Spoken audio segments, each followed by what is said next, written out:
Hello दोस्तों, आज हम एक ऐसी कहानी आपके सामने साझा कर रहे हैं जिसमें राजा और ईमानदार लड़का है। कहानी इस प्रकार से है। काफ़ी समय पहले की बात है। प्रतापगढ़ नाम का एक राज्य था। वहाँ का राजा बहुत अच्छा था, मगर राजा को एक सुख नहीं था। वह यह कि उसके कोई भी संतान नहीं थी और वह चाहता था कि अब वह राज्य के अंदर किसी योग्य बच्चे को गोद ले ले ताकि वह उसका उत्तराधिकारी बन सके और आगे की बागडोर को सुचारू रूप से चला सके।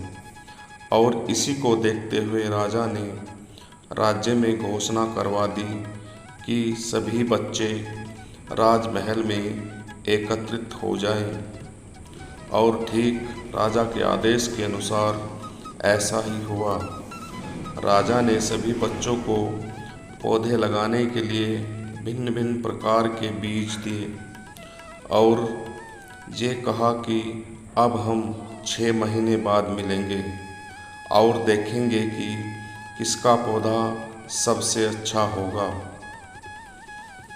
सभी बच्चों ने राजा के आदेश को माना और वो सब अपने घर चले गए। महीना बीत जाने के बाद भी एक बच्चा ऐसा था जिसके गमले में वह बीज अभी तक नहीं फूटा था, लेकिन वह रोज उसकी देखभाल करता था और रोज पौधे को पानी देता था।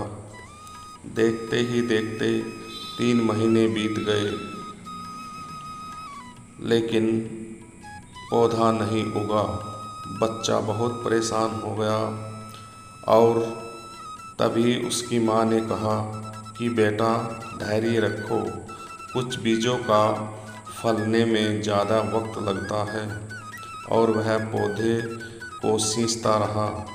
6 महीने हो गए।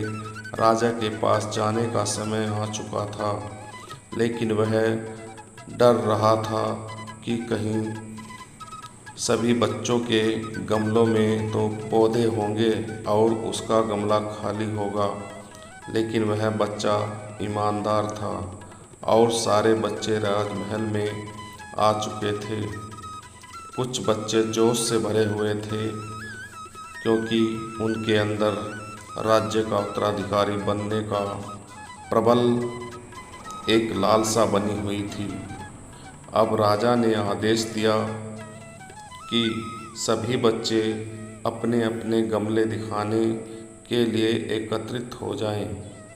मगर एक बच्चा बहुत ही सहमा हुआ था क्योंकि उसका गमला खाली था।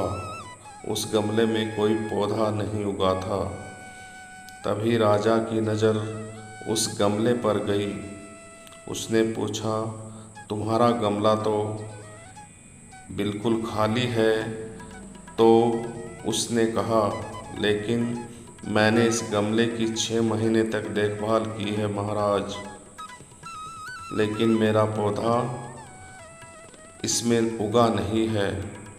राजा उसकी ईमानदारी से खुश था कि उसका गमला खाली है, फिर भी वह हिम्मत करके यहाँ आ तो गया। सभी बच्चों के गमले देखने के बाद राजा ने उस बच्चे को सभी के सामने बुलाया। बच्चा सहम सा गया और राजा ने वह गमला सभी को दिखाया। सभी बच्चे जोर जोर से हंसने लगे।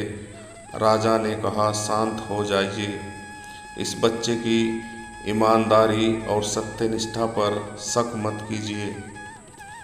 सभी बच्चे राजा की बात सुनकर इतने खुश हुए कि हमें जीवन में ईमानदार बनना चाहिए, तभी हम जीवन में सफल हो सकते हैं।